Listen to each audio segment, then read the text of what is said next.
سورۃ فاتحہ شروع ہو رہی ہے۔ الحمد للہ رب العالمین۔ یہاں یہ بات ذہن نشین رہے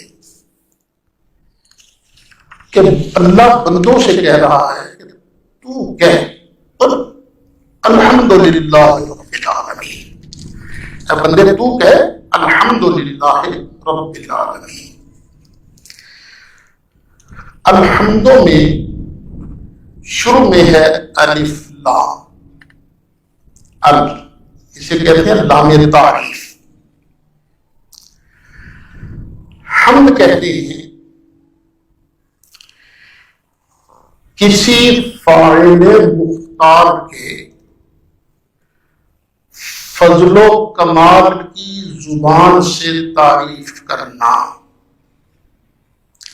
کسی صاحب فضل و کمال کی زبان سے تعریف کرنا حمد کہلاتا ہے، خواہ اس صاحب فضل و کمال کا فیض اسے پہنچے یا نہ پہنچے۔ اگر صاحب فضل و کمال کا فیض تعریف کرنے والے کو پہنچے اور بندہ اس کو کہہ دے مہربانی، تو یہ شکریہ بنتا ہے۔ حمد کیا ہے؟ خواہ اس نے انعام کیا یا نہیں کیا، اس کے کمال کی تعریف کرو تو یہ کیا ہے؟ حمد۔ اب یہ جو الف لام ہے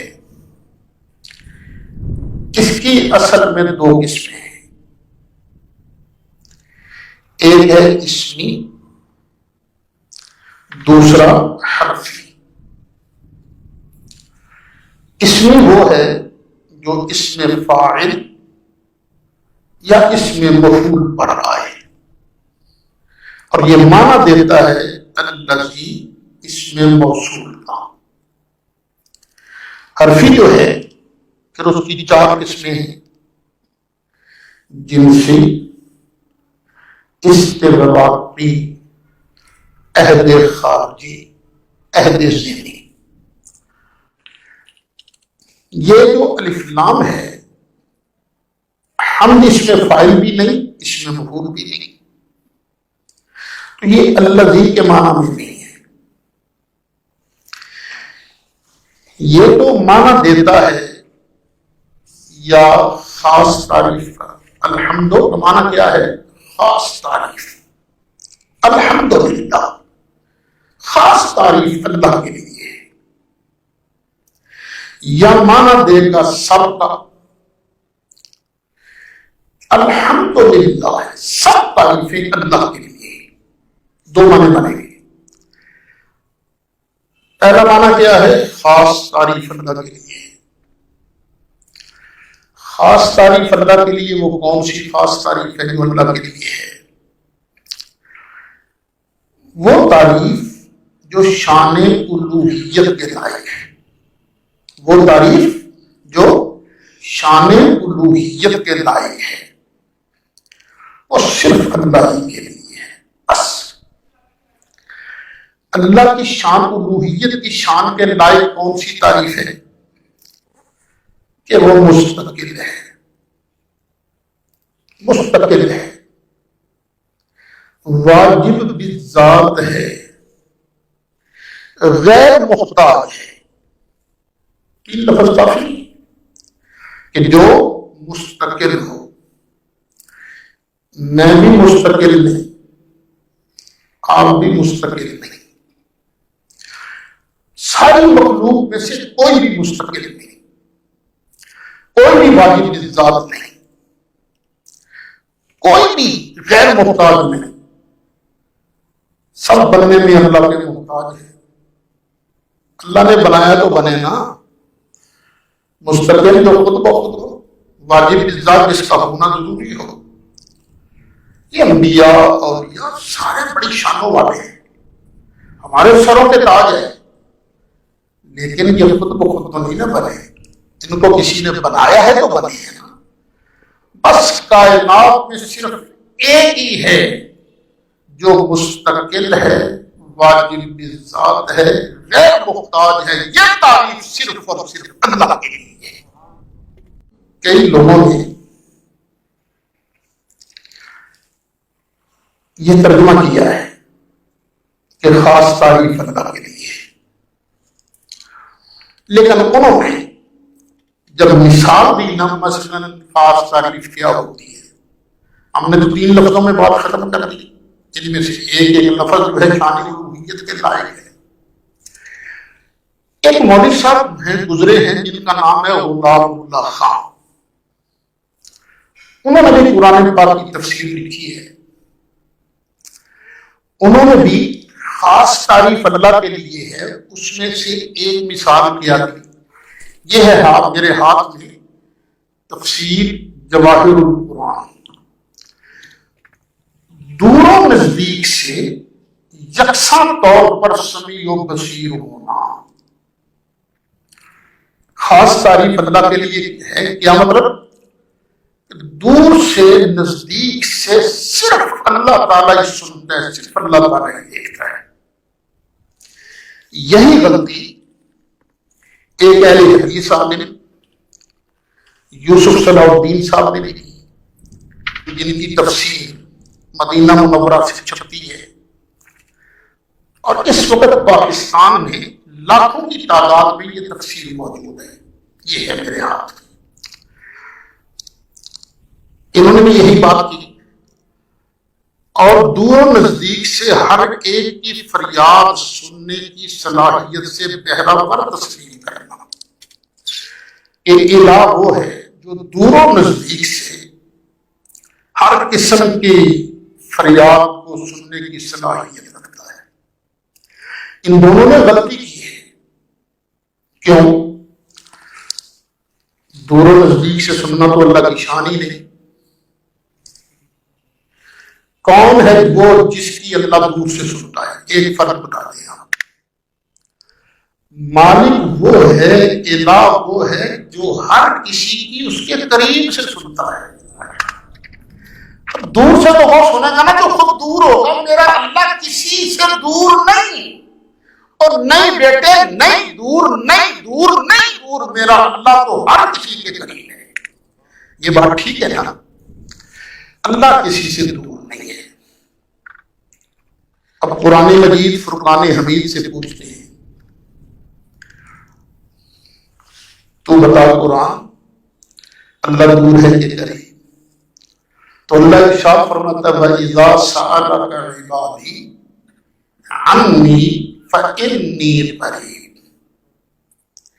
محبوب، جب آپ سے میرے بندے میرے بارے میں پوچھے نا اللہ کہاں ہے، اللہ دور ہے یا قریب، تو کہتے ہیں، مالک کہتا ہے انی قریب، میں قریب ہوں، میں دور نہیں ہوں۔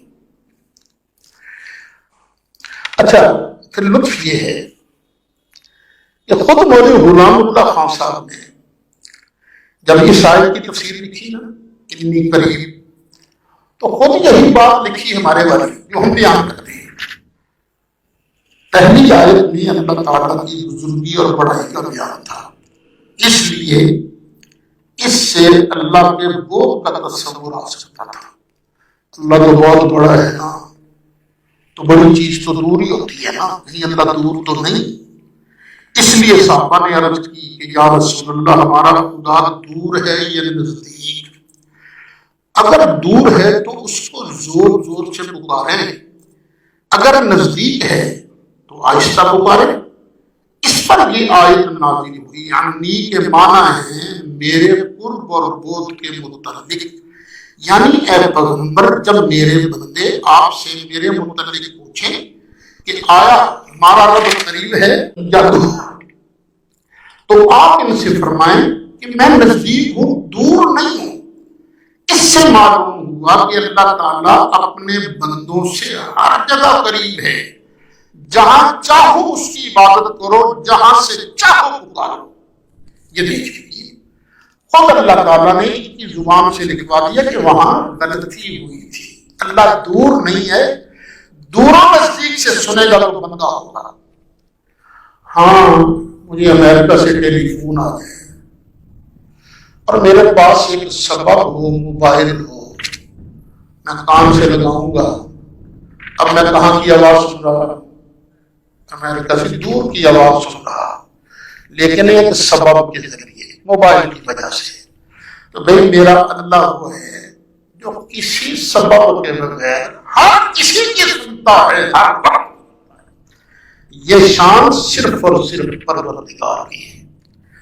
دور اور نزدیک سے سننا میرے آقا کی شان ہے. دور اور نزدیک سے سننے والے کو کانے دادے کرامت پہ لاکھوں سلام. دوسری آیت بھی سن لیجیے.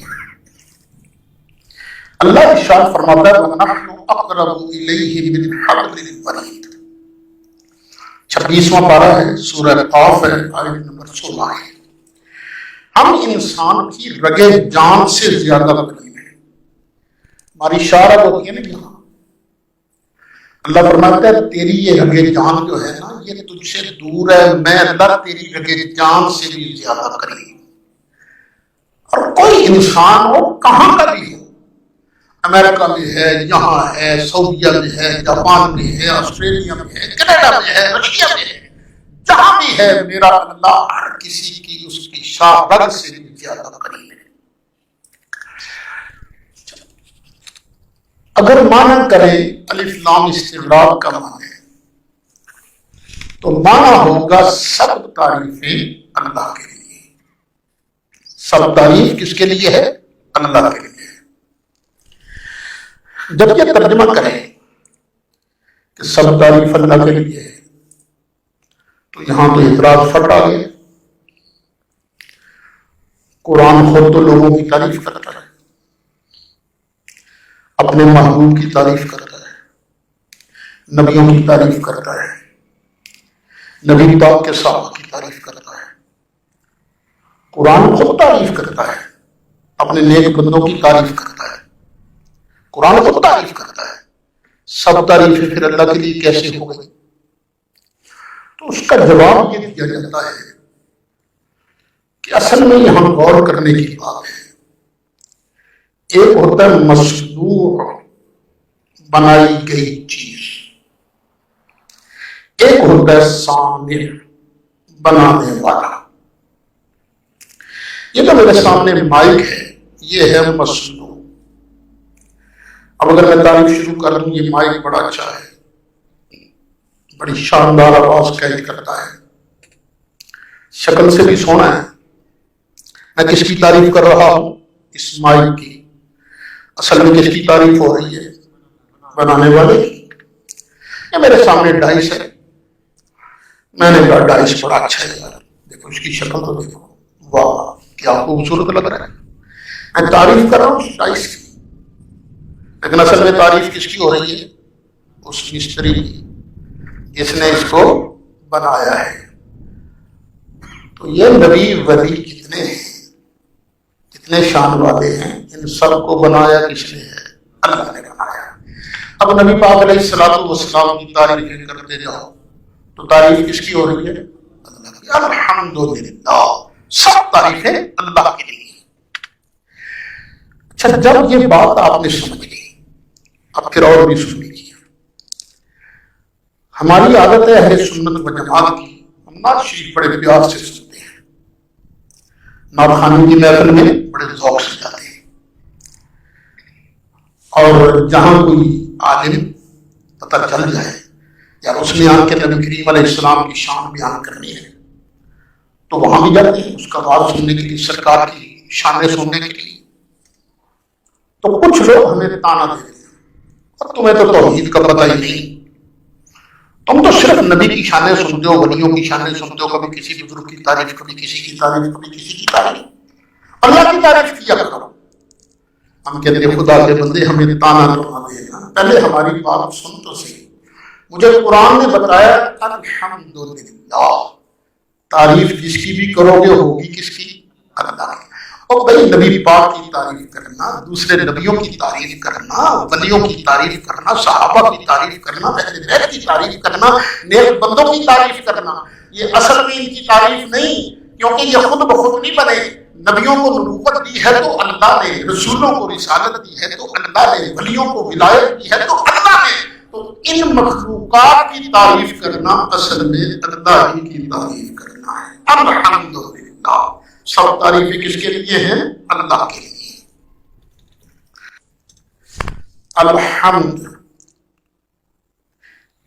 اس حرف کا مادہ بھی یہی ہے۔ مادہ کہتے ہیں ان حروف کو جن سے الفاظ آگے بنتے ہیں۔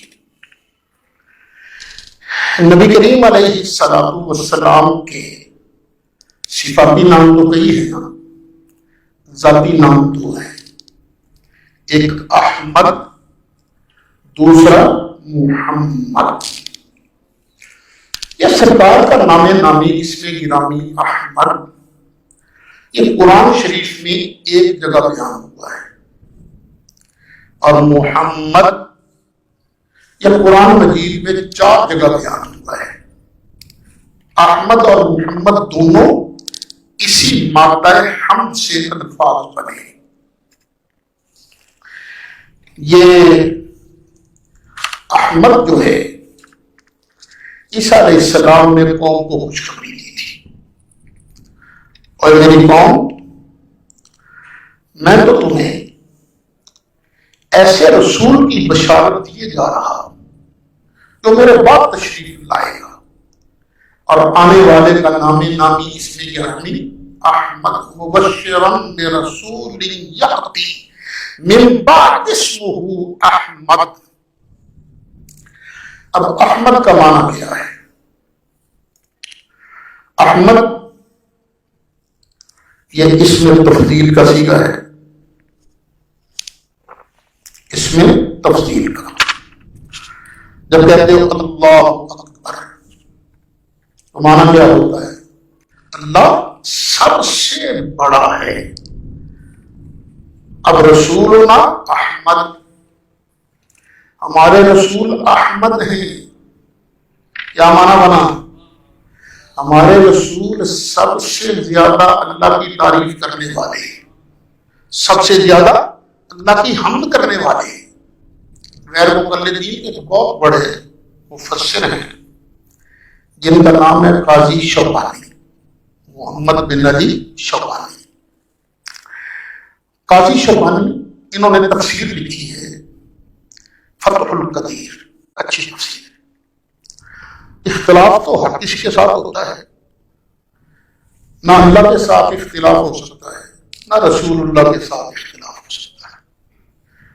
باقی صحابہ کرام ہیں، ان کا ہم ادب کرتے ہیں، اختلاف نہیں کرتے، لیکن صحابہ نے تو اختلاف کیا ہے، ان کے آپس میں کئی مسائل میں کوئی کچھ کہتا تھا، کوئی کچھ کہتا تھا، لیکن جو ایمان والا ہے نہ اللہ سے اختلاف کر سکتا ہے، نہ رسول اللہ سے اختلاف کر سکتا ہے۔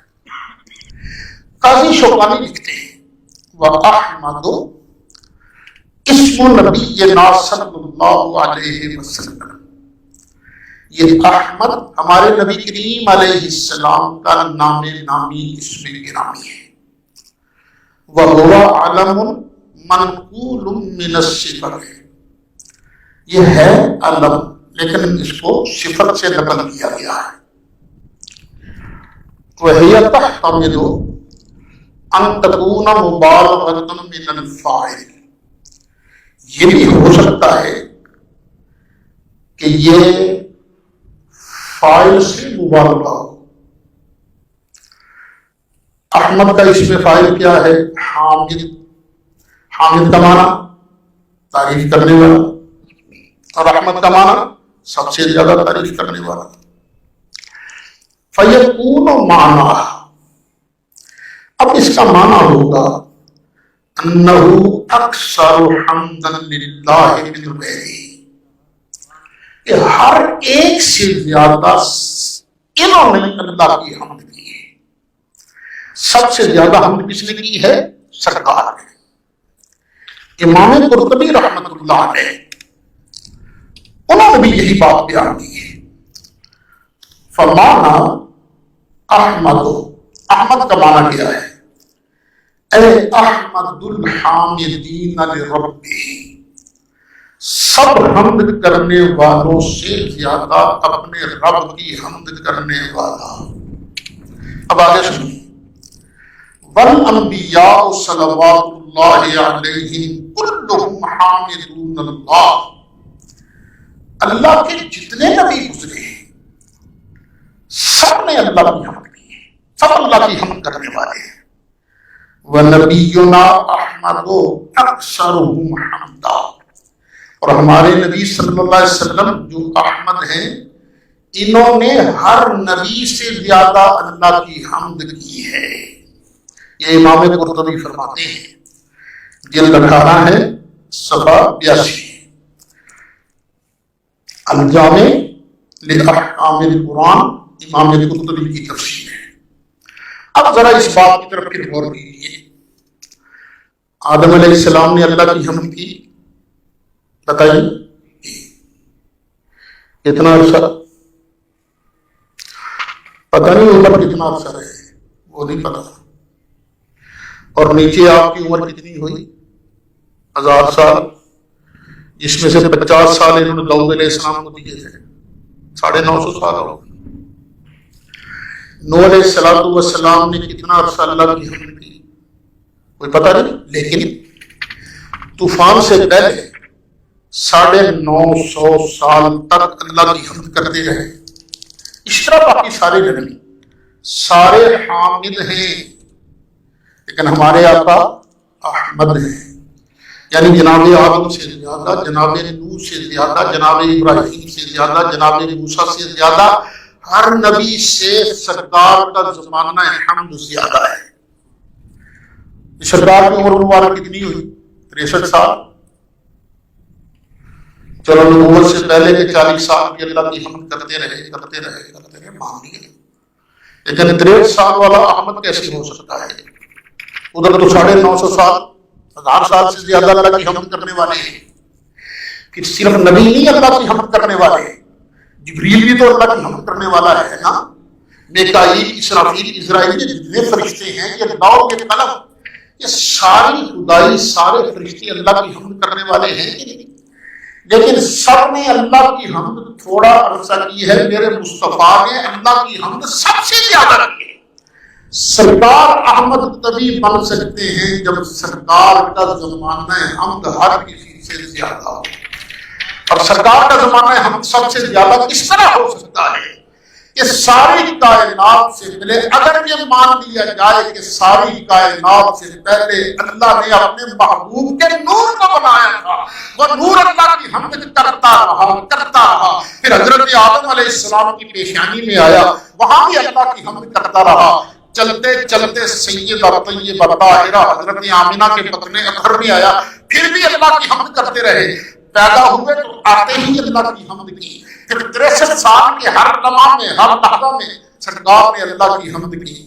ابھی تو قبر انور کے اندر اللہ کی حمد کر رہے ہیں نا، نبی کریم علیہ السلام، اللہ کے سارے نبی زندہ ہیں، اپنی اپنی قبروں میں نماز پڑھتے ہیں، تو بھئی چونکہ ساری مخلوق سے زیادہ ہمارے نجبار آقا نے اللہ کی حمد زیادہ کی ہے، اس لیے سرکار کا نام ہے احمد، اور یہ احمد نام جو ہے یہ بھی اسی مادہ حمد سے ہے۔ دوسرا نام کیا ہے سرکار کا؟ محمد صلی اللہ علیہ وسلم، اور محمد کا معنی کیا ہے؟ الذی یحمد حمدا بعد حمد، جس کی سب سے زیادہ تعریف کی جائے، جس کی سب سے زیادہ تعریف کی جائے۔ اب دیکھ لیجیے ساری مخلوق میں سے سب سے زیادہ کس کی تعریف ہو رہی ہے؟ آج دنیا میں دیکھ لیجیے، کوئی بندہ ایسا نہیں جس کی تعریف میرے آقا سے زیادہ ہوتی۔ لوگوں نے حساب کتاب لگا کر یہ بیان کیا ہے، ہر سیکنڈ میں دنیا کے ہر حصے میں اشہد ان محمد رسول اللہ کی صدا بلند ہو رہی ہے، سب سے زیادہ سرکار کی تعریف ہو رہی ہے، سب سے زیادہ۔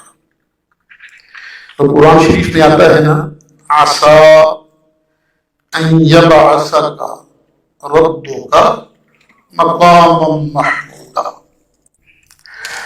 آج بھی سب سے زیادہ سرکار کی تعریف ہوتی ہے، اور جب قیامت کا دن آئے گا، قیامت کے دن کس کی سب سے زیادہ تعریف ہوگی؟ اللہ کہتا عسیٰ ان یبعثک ربک مقاما محمودا، محبوب پیارے ان قریب ہم تجھے مقام محمود پر فائز فرمائیں گے۔ یہ مقام محمود کیا ہے؟ یہاں جس کی تعریف کی جائے گی۔ جلالین یہ ہمارے مدارس میں پڑھائی جاتی ہے، اس کے اندر موجود ہے یحمدک فیہ الاولون والآخرون، جتنے پہلے گزر چکے ہیں، جتنے آنے والے ہیں، محبوبہ سب تیری ٹور دیکھ کر نہ تیری شان بیان کر رہے ہیں، سب تیری حمد کر رہے ہیں۔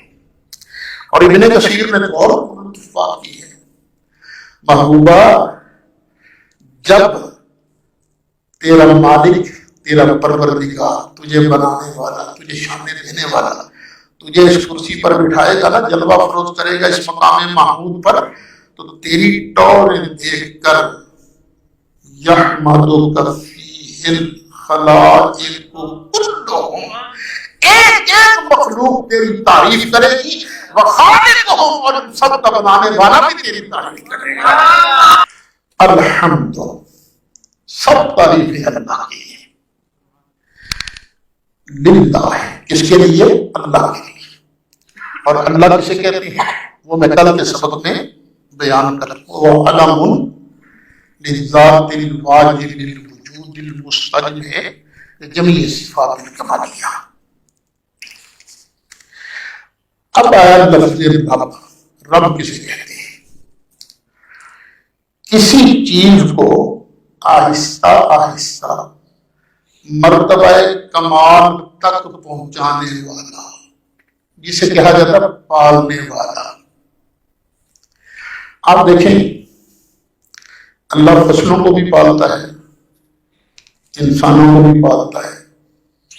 کیسے؟ پہلے بیج زمین میں بویا جاتا ہے، پھر آہستہ آہستہ کومل نکلتی ہے،